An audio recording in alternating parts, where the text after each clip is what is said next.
विधानसभा चुनाव को लेकर तैयारियां जोरों पर है। नेताओं की लगातार प्रतिक्रिया सामने आ रही है। वहीं इसी बीच आप मुखिया अरविंद केजरीवाल ने बड़ा बयान दिया। उन्होंने कहा कि अगले 5 साल में हमारी सबसे बड़ी प्राथमिकता युवाओं के लिए रोजगार और नौकरियां पैदा करने की होगी। उन्होंने कहा, मैं पूरी दिल्ली में गली गली घूम रहा हूँ। जनता के लिए हमने बहुत काम किए हैं, लेकिन एक चीज है जिससे मुझे पीड़ा होती है। हमारे बच्चों के पास आज रोजगार नहीं है। रोजगार न मिलने की वजह से वो गलत काम करते हैं। आम आदमी पार्टी के नेता सुशील गुप्ता ने बीजेपी नेता हरदीप सिंह पुरी पर निशाना साधा।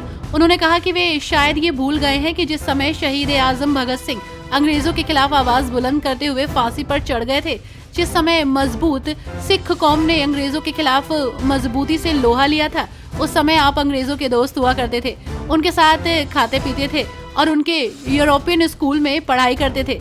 आप हमेशा मंत्री रहे हैं या कैबिनेट में रहे हैं, लेकिन आप कभी भी दिल्ली के झुग्गी वासियों का दर्द नहीं समझ सकते।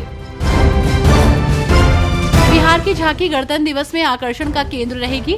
इस झांकी में बिहार की प्राचीन एवं समृद्ध विरासत को भित्ति चित्रों के माध्यम से भी उकेरा गया है। इस झांकी में भगवान बुद्ध की अलौकिक और भव्य मूर्ति के साथ घोड़ा कटोरा झील को इको टूरिज्म स्थल के रूप में विकसित करने के अनूठे प्रयास को भी दर्शाया गया है। खुद पर फायरिंग की घटना पर पूर्व विधायक अनंत कुमार सिंह ने कहा, 2 लोगों ने गोली चलाई और मेरे एक आदमी की गर्दन में गोली लगी। सोनू मोनू अपहरणकर्ता और चोर है। लोगों के खेत लूटते हैं, वे हैं चोर हैं और उनका बाप डकैत है, पिस्तौल लेकर घूमता है। पुलिस कार्रवाई कर रही होती तो मुझे चिंता नहीं होती। मेरी मांग है कि जांच होनी चाहिए, लेकिन पुलिस पैसे लेती है कि कोई कार्रवाई ना करे। सोनू मोनू पुलिस के मुखिया की तरह हैं। इन दिनों जेल में बंद अकाली दल वारिस पंजाब दे के अध्यक्ष अमृतपाल सिंह ने पंजाब और हरियाणा हाईकोर्ट में याचिका दायर की है। उन्होंने अपनी याचिका के जरिए हाईकोर्ट से गणतंत्र दिवस परेड और संसद सत्र में भाग लेने की इजाजत देने की मांग की है। साथ ही ये भी कहा कि एक सांसद होने के नाते ये उनका हक है। बीजेपी नेता संदीप दीक्षित ने बीजेपी और आम आदमी पार्टी पर निशाना साधते हुए कहा कि ये सच है कि पैसा बांटा जा रहा है। मैं ये समझ नहीं पा रहा हूँ कि प्रवेश जी पैसा क्यों बांट रहे हैं। इसका एक कारण ये हो सकता है कि जब किसी को लगता है कि वो हार रहा है, तभी वो पैसा या कोई और चीज बांटता है। पैसों के साथ साथ कंबल और रजाई भी बांटी जा रही है। चुनाव आयोग इस पर कुछ क्यों नहीं कर रहा, ये मुझे समझ में नहीं आ रहा।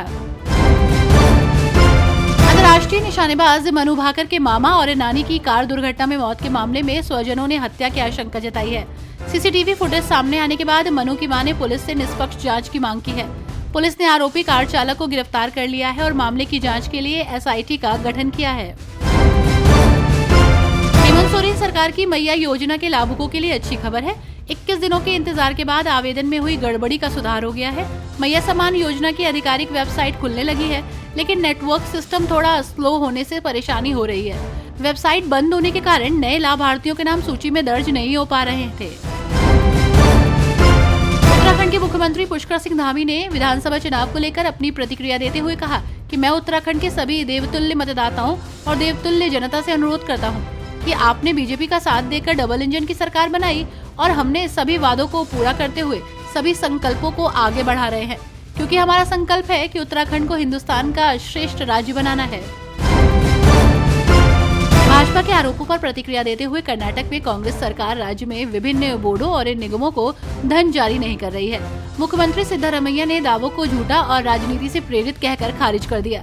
इस मुद्दे को संबोधित करते हुए सीएम सिद्धारमैया ने कहा, भाजपा राजनीतिक लाभ के लिए आधारहीन आरोप लगा रही है। सरकार प्रशासन में उचित धन आवंटन और पारदर्शिता सुनिश्चित करने के लिए प्रतिबद्ध है।